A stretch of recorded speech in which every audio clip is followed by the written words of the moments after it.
好，礼拜五，立法院会要拼一个条款，这个条款呢，就是叫做翁博中条款，是 NCC 现在的代理主委。好，当时的规定了，就是你只能做一任，不能够再连任了，而且任期呢结束就结束了。可是呢，当时的立法院漏掉了，所以那个法案的审查真的要从头看到最后一条。当时因为 NCC 刚成立啊，所以你刚成立一个机构，我组织法通过了，它什么时候成立不知道嘛，总要给他点时间嘛。所以当时就说，这个行政院公布实施的日期，行政院现在就抓到这一点，所以我来公布实施日期啊。虽然你修了法，我不公布啊，所以就一直拖到现在。那当然对在野党来讲，他能不能解套？能，就是修法嘛，就是拖时间嘛。而且这样的话是增加政府跟立法院之间，就是执政党跟在野党之间的互不信任啦。很多事情本来大家互信也就过了，互不信任以后就任何事情都开始吹毛求疵，就变成这样啊。好，那现在呢，礼拜五要表决了，那一旦通过，翁博中就得下台。那我认为是会通过的啦，怎么会不通过？拼人数也通过了嘛。那现在的问题就是，不是只有翁博中，整个 NCC 的人事案可能都会整报退回。这个跟我在今年3月的预测，在本节目是一样的。在野党怎么会通过呢？那你行政院在想什么呢？你自己想想看，今天在立法院，你已经是少数了，你重要的人事案，他总要协商一下嘛。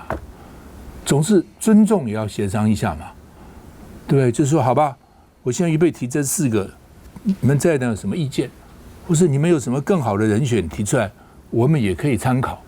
这是一个善意嘛。全世界，我相信只要是民主国家国会，都会沟通的。这我们不就给你送到立法院，爱过不过随便你。而且这些人到底是赖清德人还是蔡英文的人，到现在搞不清楚。所以现在还有人认为说赖系立委还蛮高兴的，说把蔡系人都换掉，将来他们再提名他们的人，所以有可能整包都被退回。另外呢，这个他们是说了 ，NCC 是说了，如果翁博中条款通过 ，NCC 就停止运作了，很多措施就没有办法执行了，因为没有主席了，没有主委了，7个委员只剩下3个了，不过半了，看一下。好了，蛮炸了，那真难比。不好意思哦，我现在在发言，你凭什么按麦克风说我不准在吵？好，立院朝野协商，这画面再重现，黄国昌在和柯建铭因为抢话起争执。好，谢谢。这个是哪门子的议事规则啊？我们，请你把你的麦克风给熄掉。我们现在好不容易有这么好的气氛，真的没有，我觉得今天规则把它给算清楚。整场协商从下午3点半开始，大概到6点，其实前大半段朝野都还算平和。针对人事同意权部分 ，NCC 部分没有共识，只能周五送院会处理。很多话本来其实就不用再讲了。一个根本已经不具备资格的人，现在在违法代理 NCC 主委。但另外的考试院、司法院已拍定11月26号、29号、12月3号、6号来审查，最后17号投票决定。考试院同意权和司法院同意权4赏我们有拟一个表，有效率面对，赶快来处理。人数过不过当然大家去面对。国民党从8月就 stand by 到现在，人事的这个提名能够送到立法院来审查。蔡薇怎么看？NCC 说，如果这个翁博中如果没有当主委的话，恐怕有很多事都会停摆。大家还记得之前这个 NCC 曾经说过，如果这个人事案不通过的话，可能 iPhone 大家都买不到。但是我想问一下各位观众朋友，现在应该手上都有最新的这个 iPhone 了嘛？所以 NCC 现那你到底做了什么事情呢？什么会停摆？你明确讲出来嘛！第一不敢讲，第二就事实上没有什么事情 NCC 现在做的是真的对台湾有利的嘛。那翁博宗他早该下台了，而这些委员整包退回，那又怎样呢？如果民进党认为你提的主委是一个好的人选，你提的这些委员是一个好的人选，好好来沟通，我相信在野党不会去刻意阻挡的嘛。问题是翁博宗他许多争议都是历历在目嘛，我们讨论过多少事情了，他就是一个民进党的绿媒小弟嘛，这是民众党的标语，早就讲过了。而且也因为翁博宗还有过去这些 NCC 的一些行为，让大家都知道，现在 NCC 就已经不是一个独立机关了。但他既然又不独立，那又没有做什么事情的话，那真的应该要好好的来讨论第一主委的问题嘛。第二 ，NCC 的存备其实大家也都有讨论过，所以我认为7月份修改的 NCC 组织法是明确 NCC 人事的改革方案。那行政院现在为了要护翁博宗，现在好像整个行政院就像是这个赖皮院一样。我觉得非常的一个可笑啦。那其实事实上大家都知道 ，NCC 就是这几年来，这8年来，甚至还有过去的4年，就是造成整个媒体乱象的一个最主要原因。媒体乱象没有改变。当其他的电视台讲出一些有争议性的话的时候，看颜色办案，有些电视台就关台处理，有些电视台不好意思哦，没有争议。那这不是双标是什么呢 ？NCC 今天会被大家认为这么有争议，不是独立机关，不是刻意要政治攻击，也是 NCC 自己做出的所作所为而造成的耶。所以我认为哦，这个民进党现在最大的问题就是什么事情都不沟通。因为过去我跑立法院哦，所以我们都知道，通常在人事案要过之前，一定都会去拜会各立法院，所以立法院很挤很吵。可是现在立法院很多委员都跟我们说，现在都没有什么人想要来拜会我们了，也没有什么主委啊什么等等的，他们觉得很好笑。那你想要提，你想要去当官，你好歹意思要做足嘛，你好歹去跟人家说服我有多好，我有多适任嘛。你不去说服，然后就好像自己现在还是一个最大党样，要强硬通过，怎么可能呢？那我再讲一个最好笑的，可能民进党这个里面有人哦，看到这个翁博宗的例子，或看到这个在野党哦阻挡一些荒谬人士的决心。所以呢，我有听说一些接下来可能要在民进党当官的人，现在开始在这个立法院走动了，开始去拜会一些立法委员了。所以我觉得民进党这个现在他们认为自己还是最大党，这个心态真的要改变了。方兄，所以说，如果他运作停摆的话，很多的措施没有办法执行。我想先把它停摆一下吧，看看哪些没有办法执行嘛。像马斯克上去，他就说要精简政府的人事啊。美国的共和党一向认为政府不应该那么大啊。那我觉得我们这有些地方也给我们有些启示啊。我们就从 NCC 拿做实验嘛。人家美国都打算要废掉教育部了。那教育部废掉，那有人认为说不能运作，有人说可以运作，就停一阵子来看看可不可以运作嘛。NCC 也是一样啊，就把它关掉，看你会产生什么祸害嘛，产生什么有问题嘛。那我们就可以补救啊，不见得要让你起死回生啊，对不对？那就让别的单位来接替啊。有一件事我是非常不满的，你 NCC 你凭什么把中天关掉？你想想，有一个民主国家可以关掉电视台，你举个例子给我听嘛。美国也好，或是民进党最喜欢的日本也好啊，他们关掉哪个电视台是这种关的嘛？而且还是大的电视台之一哦。即使很多不是很所谓的符合西方民主标准的国家，他也不敢随便关一个电视台啊，对不对？你说川普像个强人一样，那么强悍的一个人，他非常讨厌的就是 CNN 嘛，纽约时报嘛，他都是 fake news， 你们都知道假新闻。请问你，他当总统当了那个4年，有没有哪一家媒体被他关掉过？没有啊，他连告他都不敢告这些媒体，对不对？所以我这是第一个我觉得不满。第二个就是说，现在的媒体接受政府的补助，这是怎么一回事啊？这个还是自由的媒体吗？还是自由的国家？还是民主国家吗？媒体你要代表人民监督政府，结果你接受政府的这个补助，这不是拿人家的东西就手软吗？所以你 NCC 你连这个都不敢处理，我觉得关了好了啦。好吧，柯建铭也说了，他说这个 NCC 的人事案呢，恐怕需要补提名了。就是这4个看起来不容，我永远一个都不会通过，所以要补提名，本来就是要补提名嘛，所以呢才说呢你现在做半套还不够了哦。另外呢，考试院人事案12月17号要投票表决哦。那所以呢说现在呢预算呢才刚解套，人事风暴酝酿，大法官哦，这个考试院 NCC 都会有争议的。休息一下再回来。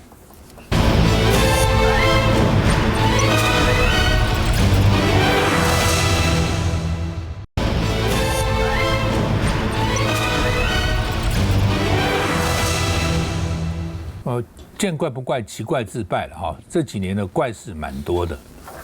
这个陈启玉也是，南检现在是要声押他，法院还在驳回。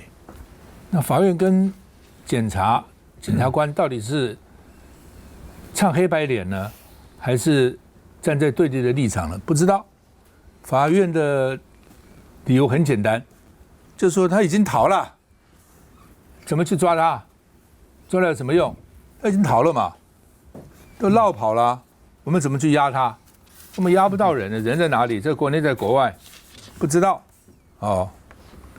然后呢，通缉他的时候，用的是他30年以前的旧照片，所以他觉得是你很搞笑啊，对不对？他又不是一个默默无闻的人，你没有他的新照片吗？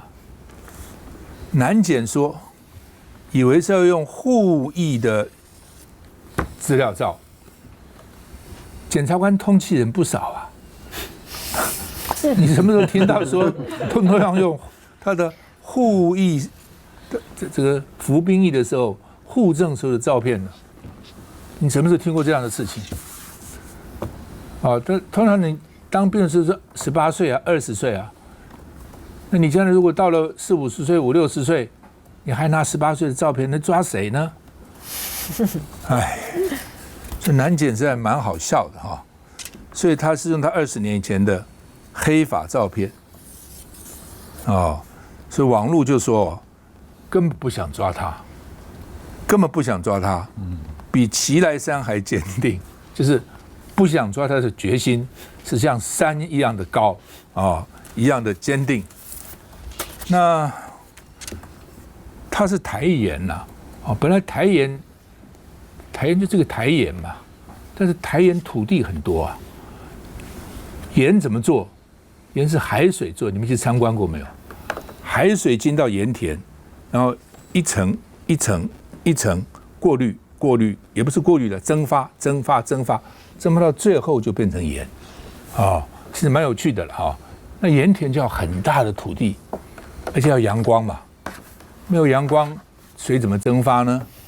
哦，所以呢，他们有牵涉到台南的7大渔电共生案。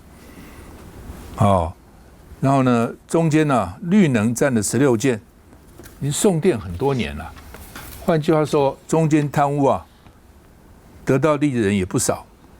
那现在呢，民众党是质疑说是台南院检创双簧，哦，故意把陈局的大将给放，到底怎么样？有人说怕把他抓了以后呢，下面牵涉的人太多；有人说怕把他抓了以后呢，牵涉到上面的人。南京赖清德呢，他今天在这个中常会呢，对于陈启玉哈这个案子呢，他讲话了啊。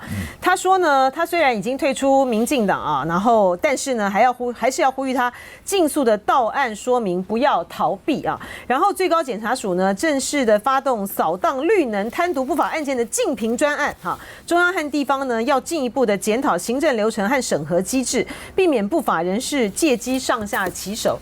我觉得总统啊，还兼这个民进党党主席，在陈启玉呢行踪不明了这么多天之后呢，才讲这样子的话哈，其实也就是讲给大家来听听的啦哈，就是他觉得大概台湾的民众的眼睛不然就是很盲目哈，不然就是呢耳朵呢都被塞住了，完全看不到检方还有这个院方啊在办这件事情上面的荒腔走板啊。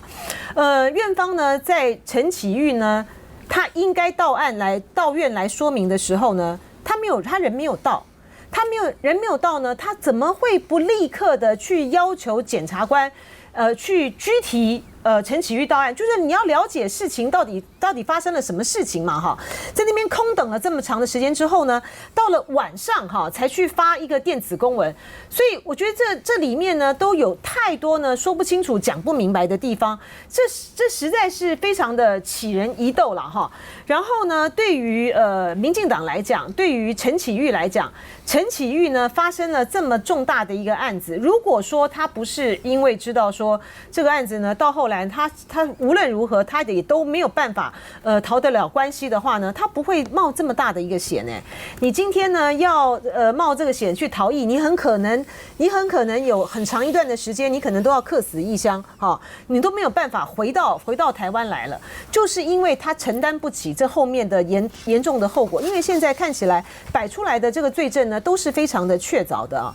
第二点呢就在于是说，我们的法务部长也是非常的离谱，法务部长在这个陈启玉呢没有到院去说明了之后呢，然后现在外面就是传出来那个风声说他可能跑到大陆去了，又可能跑到东南亚去了的时候，他在立法院讲说，我们对他的行踪呢充分的有掌握，你有掌握赶快把他抓过来啊，到底在干嘛？这些人在演什么戏啊？就是觉得大家都是目盲，然后这个眼睛也视力不好，然后心也盲吗？所以我觉得演这出戏演太大了啦。你今天呢，除非呢你就是确实的，然后呢知道陈启玉到底跑到什么个地方，然后请求该国跟我们的合作把陈启玉抓回来，否则说这些都是白说的。颜之是那个南检讲说，他用他30年前的照片，是因为他以为要用户政事务，这怎么可能？在挑战大家的那个正常的常识，好不好？你今天为什么要公布他的照片？你就是想要抓他嘛，不是吗？然后你想要抓他，然后你公布一个他几十年前可能跟现在已经完全长得不太一样的照片，那要怎么抓？我之前看一个电影《周楚除伤害》啊，那个男主角啊要去自首，他是一个通缉犯，那个照片放在他那个警察局里面，通缉犯走进去，人家说你慢慢排队，不知道就是他啦。所以现在是不是要上演周楚除伤害的剧情？很荒谬啦。那当然，我觉得因为中间太多巧合，就会让人家觉得说你是不是真的不想抓他？比如说刚刚乃基也讲了，就说早上人不见，你下午才通知，晚上才通知，这就很奇怪。然后第二个。人已经要通缉他了，就是担心他来不及跑，还没跑掉。对，所以晚点讲。然后第二个就是已经要抓他了，然后但是呢不报刑事局的查缉专刊。那个查缉专刊是什么呢？查缉专刊就是说你一报以后，全国警察都知道要抓他，可是隔多久才去报查缉专刊？隔了8天。那你这8天你就是不想让全国人去找他啊。然后好了，那好不容易查缉也放了一个很年轻照片，所以你就是不想抓他嘛。但是现在问题就是说，你不想抓他的原因到底是什么？是因为你是要放陈启玉，还是你要放陈启玉后面的人嘛？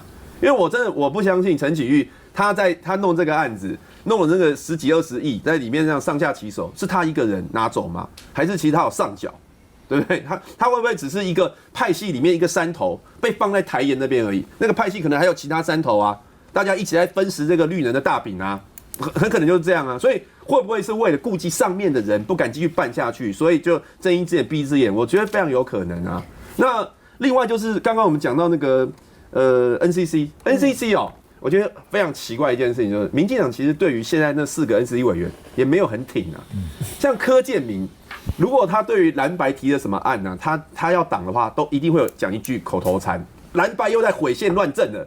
蓝白又在那边乱国了、卖台了，就大概都会讲这些。这次有没有讲？没有。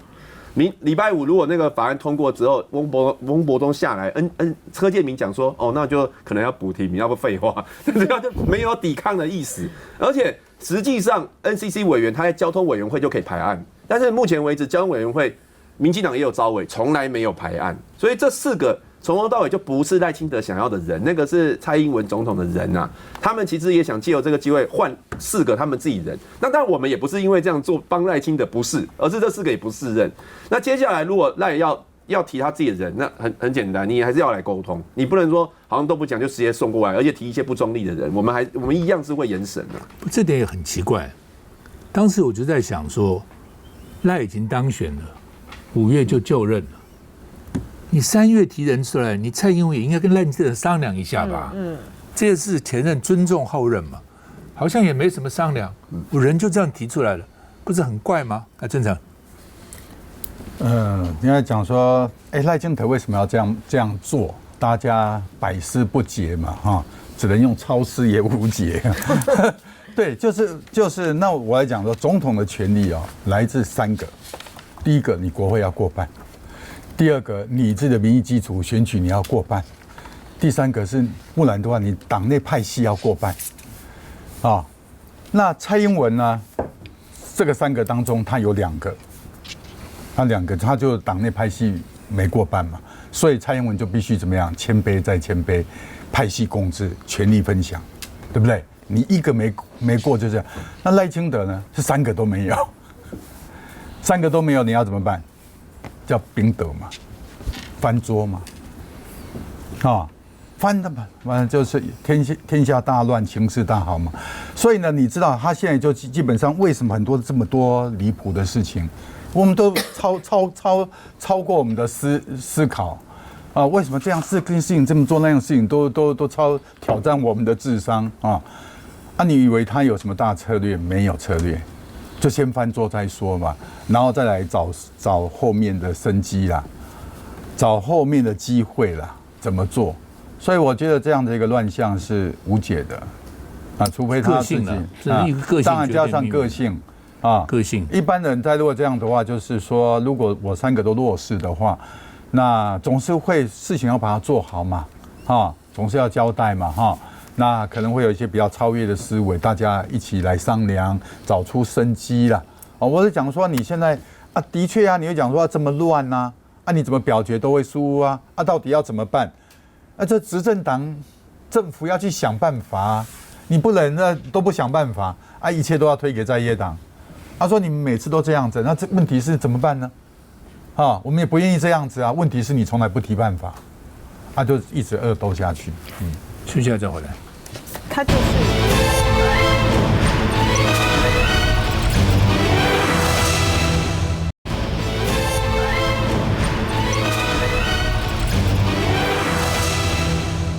柯文哲2个多月不见了，有一个新造型出来了，他把头发理光了，看到没？那北所是他主动要求剃发，还不是北所帮他剃的，他的室友帮他剃的。跟他关在一起的人呢，他大概叫请他帮他剃我不知道还有这一招请室友帮他剃。那游淑慧说他有至亲跟宣誓的味道，他主动要求室友帮他理光头。尤淑慧是因为他被人家讲性骚扰，干脆把头发剃掉，3000烦恼丝通通剃光光。那柯文哲剃光头，那就台中市的党部，这是民众党江河树说，他现在被关着，还是他性骚扰，他也不能讲什么话，他现在对外不能讲话，他说他无奈抗议。用这个方式呢来抗议王世坚说有很深的禅理，一种忏悔对家庭和谐有帮助，是王世坚的。反正现在一个光头各种解释那民众党的副秘书长叫徐辅说，曲美凤今年1月还要去参观柯文哲的竞选总部，那时候完全感觉不到他对柯文哲有伤心愤怒的情绪1月13号投票嘛，1月11号，曲美凤还传讯息给他，说希望在1月11号上午到柯文哲在新庄总部参观。他如果柯文哲曾经骚扰过曲美凤，曲美凤那么不舒服，怎么还有这些后续呢？因为现在大家都真的搞不清楚怎么回事啊！那另外呢，民众党说支持当事人申诉。那而且现在报道已经从科幻小说变成言情小说了，看一下。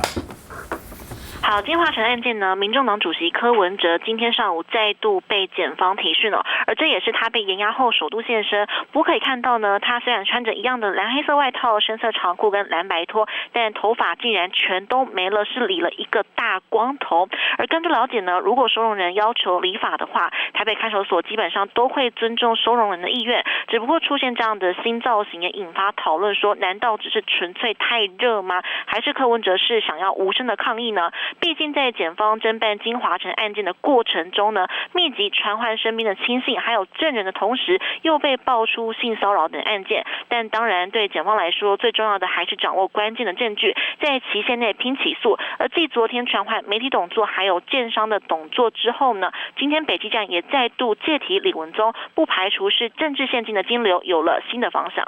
我没有看到，所以没有办法表达我的感受。我只是对现在的状况感到非常的遗憾，而且非常非常的难过。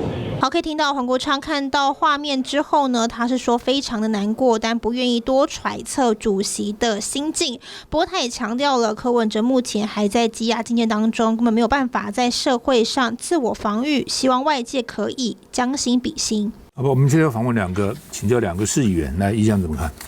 我先讲一下，我觉得这很有可能是压倒这个骆驼的最后一根稻草。为什么会这样说呢？因为这个过去这个民众党一直在讲说这个是绿营在办案啊，绿色的这个政治迫害等等哦，即便没有证据哦，即便我们台北市议会调查金华城案是国民党，当然这个召集人游淑慧，即便案情控告的哦，这个是钟小平也是国民党，但是依然这就是民众党的论述。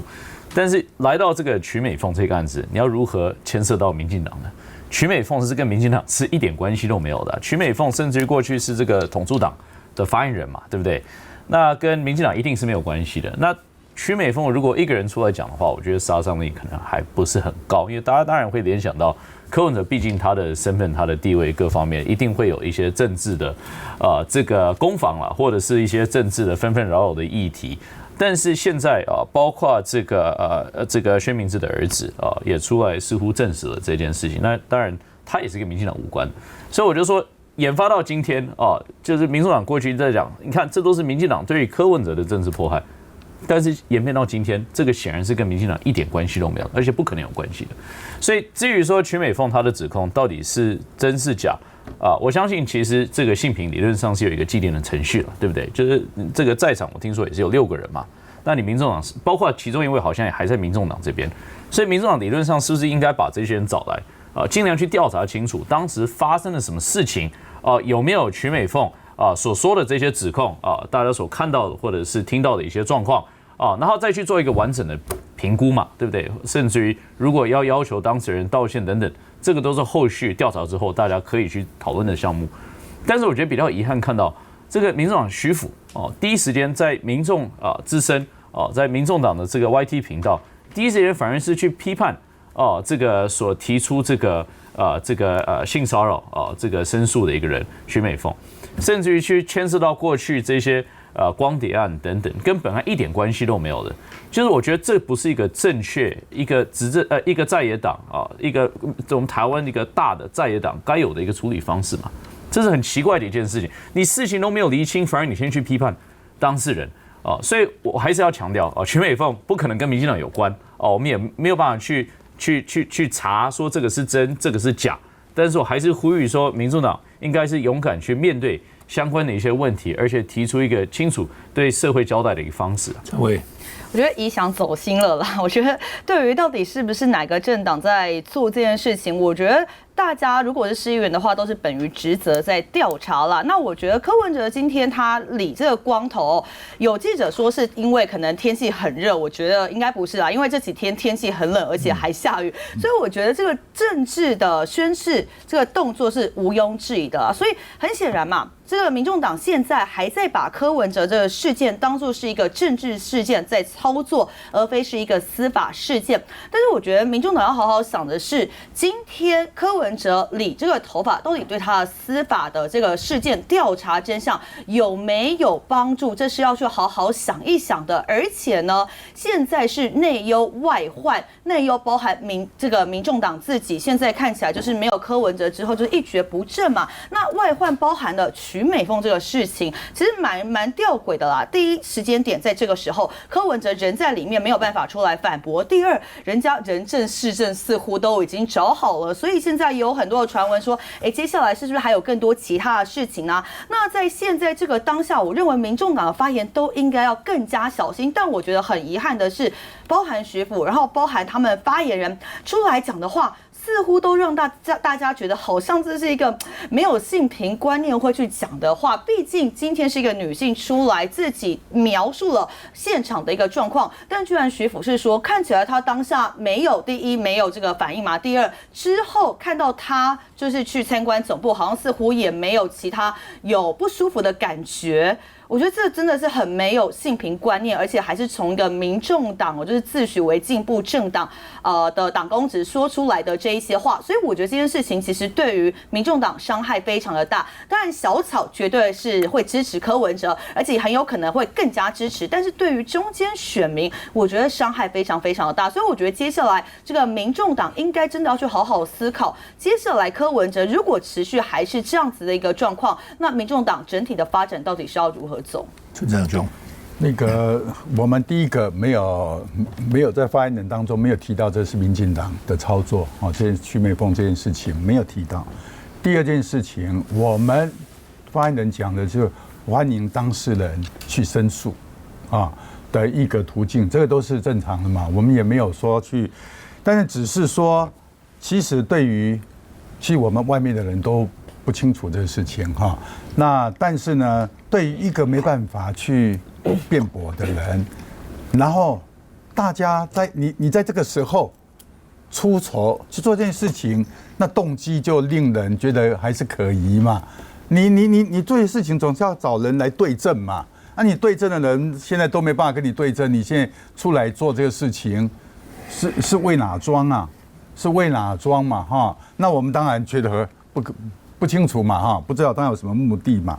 那但是呢，基本上就是一个，所以对于一个我觉得我们整个社会啦在柯文哲现在在监狱里面受难的这件事情当然司法讲应该无罪推定的一个，但是我们整个社会一直在给他定罪。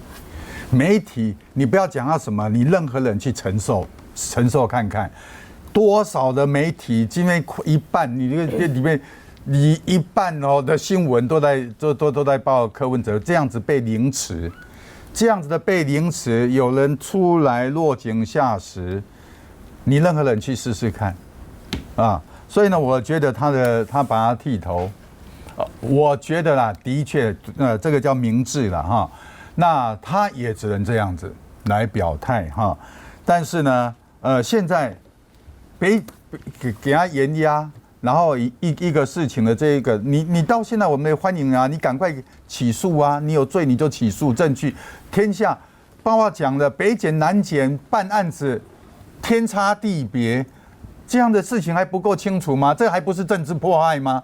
不然这是什么？这么简单的一个事情，怎么看？柯文哲到底是在一个什么样的心情情境之下呢？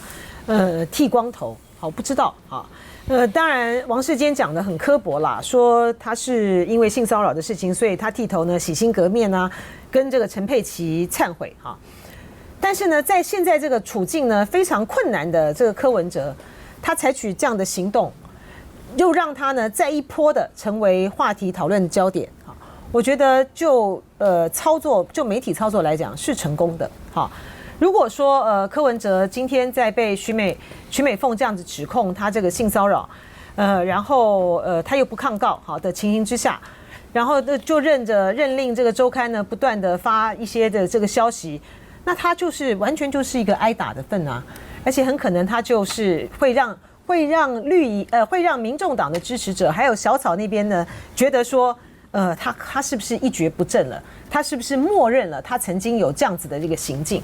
那他今天这样子的剃光头就可以做各种各样的解读啦这是第一个。第二个就是我也不清楚曲美凤在这个时机点上爆这个料的目的在哪里。但是他爆这个料呢，虽然沈大佬呢昨天在节目上来讲说，哎，这个不重要啊，没有人要讨论，不是的。他爆的这个料，对于柯文哲的人设来讲，是一个很大很大的杀伤，很大很大一个重创。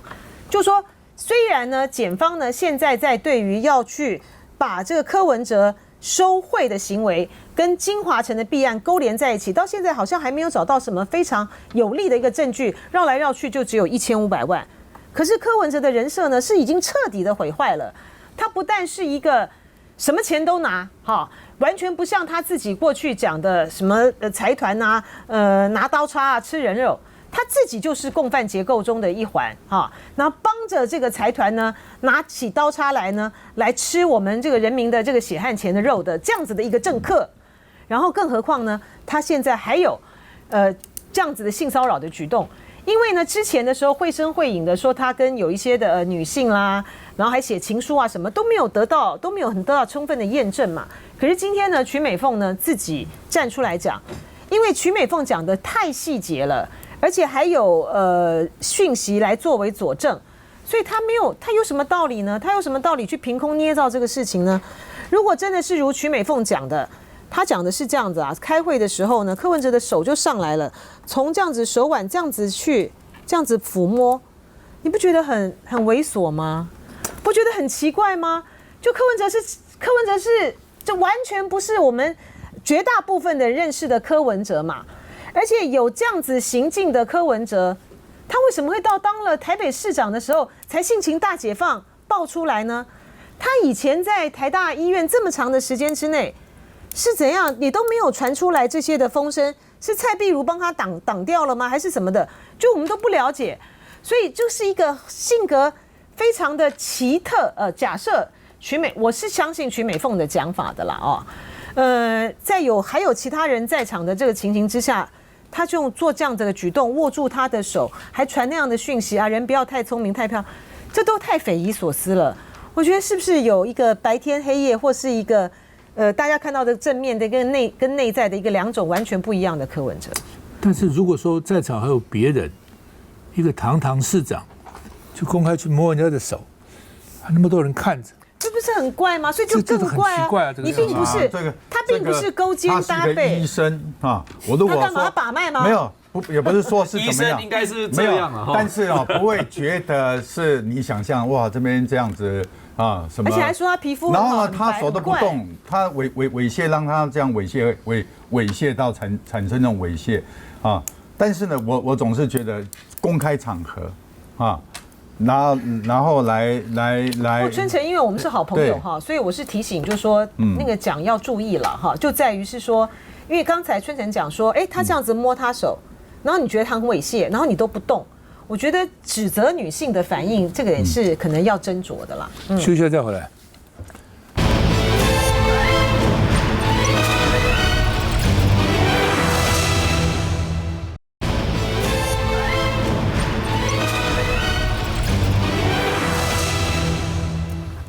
这个能源问题呢，也是困扰台湾哈。中央院长说，台湾没有本钱放弃干净的能源。当然要有干净的能源嘛，但现在什么叫干净的能源呢？绿能是干净的能源，天然气都不算是，只能算是过渡，煤啊、什么油啊，更不用讲了。所以核电不能排除。现在核电被认为是干净的能源。那童子贤，这也是赖清德信的人，他说核电有助控制通膨，为什么？因为电费一直涨。台湾的电费现在已经跟南韩差不多了，已经在我们附近的国家里面慢慢已经是最高的了，涨了好几次啊！就这样子，台电还赔几千亿这样赔啊！好，就你的政策是有问题的嘛？你就光看日本因为一个福岛，所以核全部停掉，我们核四也跟着停，可日本也受不了了。后来它变成一个粗糙，变成逆超，为什么？进口能源成本太高了，所以它现在也恢复了。那你旁边国家都用，那你不用？有时候我自己想说，如果大陆靠近福建什么哪个核电厂出事，台湾也逃不掉啊。哦，就像以前台电那个核电厂，有的时候会有一些什么空服啊什么，日本还派专家来看呢、日本也很紧张啊，所以这是互相也都影响的了哈。那龚总理事长转述经济部长是说会落实新核能。哦，我昨天也讲这个新核能都是骗人的啦。哦，什么叫新核能？核融合，那多久以后的事情呢？还有什么叫新核能？将来没有核废料，现在不可能嘛。美国都有核废料，你台湾没有核废料，我们用的跟美国完全的技术。哦，不是这个 Westinghouse， 就是 GM。哦，那连三里岛当时出那么大的事。Bill Gates 现在都跟他们商量说，将来如果你能够恢复的话，我来买你的电。至于那种小型的叫做 SMR， 哦，就是小型核电厂，那根本是不可能的事情。我真的，我昨天就问，我今天随便问，今天好，高雄、台南、台中、台积电这些工厂，说我设一个小型核电厂里面发电，你认为那个居民会赞成吗？你认为会赞成吗？它也有核废料啊，它也不是没有啊，而且很贵啊。你一座大的核电厂大概100万千瓦，小的如果你分成10个，那个成本贵很多。所以到现在为止，全世界还没有一个是真正的实际在运用的。所以他每次都讲说，哎呀，只要有新核能，安全没问题了，核废料没问题了，有新的科技了，我们就用，不是讲废话吗？美国要拼2050年的时候，容量要3级跳，哦，它要有200 gigawatt， 一个 gigawatt 是百万千瓦。我们的核电厂，你看看我们差多少哈？我们的核电厂，核一厂1号机是63万千瓦，核二厂63万千瓦，这个核一厂2号机，核二厂98，核二厂2号机98万千瓦。核三厂1号机、2号机95万千瓦，它是200个百万千瓦，它将来是你台湾的多少倍啊？哦，所以呢，我们看美国的这个情况，美国是有产天然气的，那它有页岩油，那它的天然气，如果我们用整个发电量来看，它是576，光电119，核电100。陆域153，其他191，燃煤196，基本上它还是一个平均，因为它有天然气，而且很便宜，所以用的比较多。但是基本上它还是都要有嘛，这是分散的风险的分散嘛。全世界没有一个国家自己不产天然气，天然气的发电量要占50%以上，只有我们中华民国，只有我们台湾。好，所以呢。这个检察官现在一直讲啊，说现在是要发展绿能，一直传弊案，说地方官员应该懂得拒绝回扣。哎，的确啦，不是前阵子还有一个美国公司，还是一个欧洲公司说，8年来受到黑道的这个胁迫，现在干脆回家算了。这些绿能公司的地方受到地方多少的欺压？对不对？地方的官员要怎么付钱啊？怎么样付给你？你看议长就已经抓了好几个了嘛，记得吗？就是这样子啊，我们就搞这个东西啊。你不要的核电，然后去搞绿能，绿能里面有一大堆问题，就会变成这个将来整个的问题是非常非常大的。来，地方兄，我在想不透，就是说，民进党非常佩服美国，尤其佩服日本。人家现在用核电，刚刚主持人讲得非常好。他的福岛的这个核灾过了以后，他也是慢慢恢复啊，因为他没有办法了。你从任何地方去看，刚刚讲同志人讲说通膨了哦，现在还好了，但是未来是有可能。至于最重要一件事 ，PM2.5， 你烧煤、烧天然气都有 PM2.5， 台湾肺癌人数越来越多，已经成为癌症死亡的这个第1名了。那光这一点就值得政府好好去考虑。核电的那个价值在哪里？另外一个对地球，像这种情形这样下去哦，这个气候变迁的问题这样子的严重，这样下去哦，我是认为大概在100年，这个地球就大概不适合人住了。你看一下风灾、水灾不是越来越严重吗？我刚忘了讲，现在想要川普要提名当这个国防部长这位老兄，他也是不认为地球有什么气候变迁的问题，他还骂说你们这些好学校都在那边教导说什么学生受什么气候变迁，但是气候变迁只要理智、只要聪明的人看到，你看西班牙这次的水灾有多大，连国王出去都被他们都被这个报名给不是报名了，受害者丢泥巴，对不对？所以我觉得要救这个地球，救我们自己，一定要用核电。